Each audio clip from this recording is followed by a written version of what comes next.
d'administration et affaires coutumières. Mesdames et messieurs, membres du cabinet de son Excellence, Monsieur le ministre provincial de l'Intérieur, Sécurité et Intérieur, Monsieur le chef du secteur du territoire de Katanga, Monsieur le bourgmestre de la commune rurale de Katanga, Monsieur le chef des groupements qui composent le territoire de Katanga, Mesdames et messieurs, distingués invités, à vos titres et qualités, tout protocole observé. C'est avec un profond sentiment d'honneur et de fierté, Excellence, Monsieur le ministre, que nous vous accueillons aujourd'hui dans le territoire de Katanga. À l'occasion de votre visite de travail, surtout le respect de l'applicabilité de la loi numéro 15/0015 du 25 août 2015 portant statut des chefs coutumiers par le chef coutumier. Excellence, Monsieur le ministre, votre présence parmi nous témoigne de l'intérêt particulier que le gouvernement provincial accorde à la considération de l'autorité coutumière, pilier essentiel de notre organisation sociale et de la gouvernance de proximité.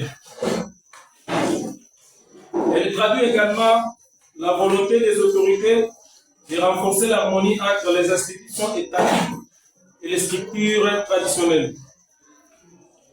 Le territoire de Katanga, riche de ses valeurs culturelles et de ses traditions, demeure attaché au respect des lois de la République et à la promotion d'une collaboration constructive entre l'administration publique et les chefs coutumiers. Excellence, Monsieur le ministre, la loi dont il est question aujourd'hui constitue un instrument juridique majeur pour encadrer, valoriser, sécuriser les rôles des autorités coutumières dans notre pays en général, ainsi dans les territoires de Katanga en particulier.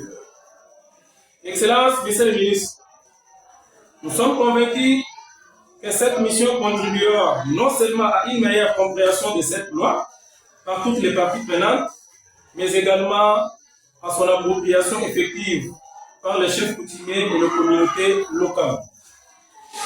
Par ailleurs, le territoire de Katanga regorge beaucoup de difficultés. Excellence, Monsieur le ministre, entre autres, les bâtiments administratifs non encore reçus d'une manière officielle par nous à cause des travaux de finition qui sont en train d'être exécutés par l'entreprise. Ce qui fait à ce que nous puissions toujours continuer à travailler en dessous des arbres, parce que l'ancien bâtiment est détruit par les fortes pluies en répétition. 2.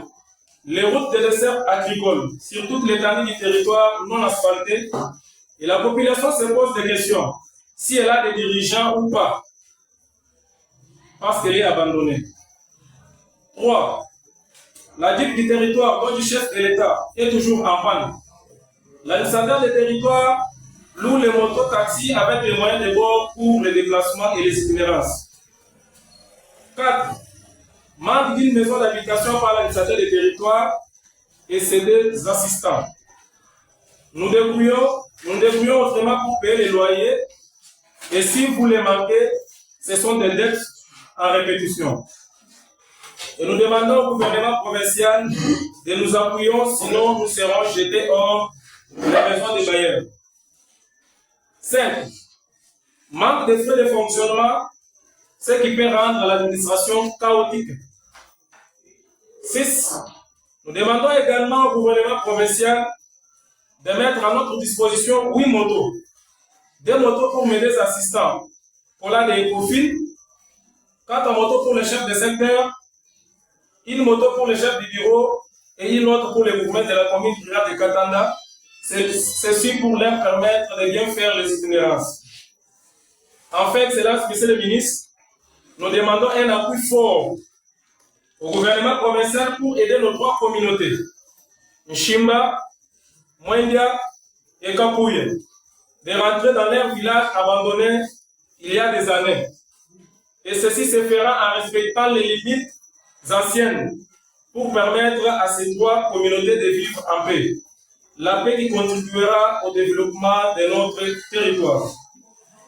Tout en vous souhaitant un agréable séjour parmi nos excellences, Monsieur le ministre, nous vous rassurons de notre entière disponibilité et de notre engagement à accompagner toutes les initiatives visant le développement harmonieux de notre territoire.